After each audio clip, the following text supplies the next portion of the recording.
Along the way, we all have jobs that you kind of look back and tell me about your job experiences. My dad owns a landscaping business, and when I turned 16, he said, you have to start working with me. When I was 16, I probably worked 20 hours a week, but then when I turned 17, it turned into 30 hours a week, and then finally when I turned 18, I said, I'm not laying sod anymore, so I went and worked at a car wash for less money.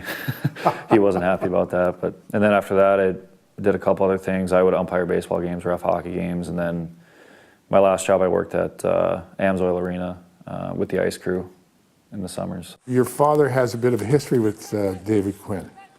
Yeah. Goes back. So I think the story goes when he was starting at UNO in Nebraska, Omaha, and my dad was the assistant coach with the Omaha Lancers, the USHL team there.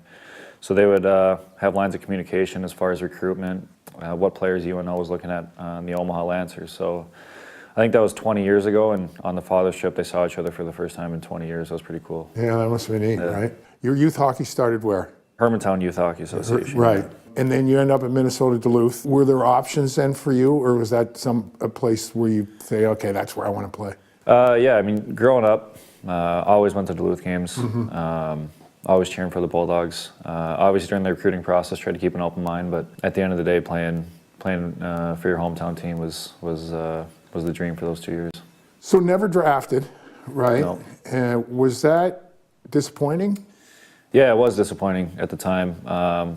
Looking back on it, I don't think I would have drafted myself. Right. I think I was probably 5'10", 5'11", 150 pounds. I mean, I was small, so for a scout to take a risk on a defenseman like that was a pretty big risk. But yeah, at the time I was disappointed, but I think it helped. Played with a little chip on my shoulder. So.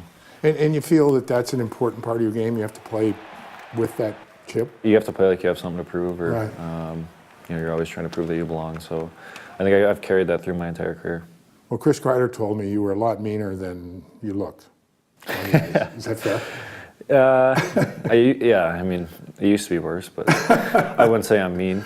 There you go. Where does that compete come from? The whole chip on the shoulder thing too, but also my dad's really competitive too, and coaching us in youth hockey, you could tell how competitive he was, and so a combination of that and just the natural compete level that I had within me came out. Fearlessness, how important is that in your game?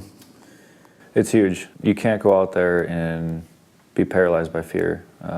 You'll get eaten alive.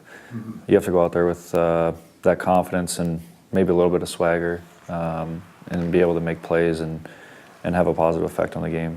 So I think playing fearless is a big part of it. Is it important never to be satisfied?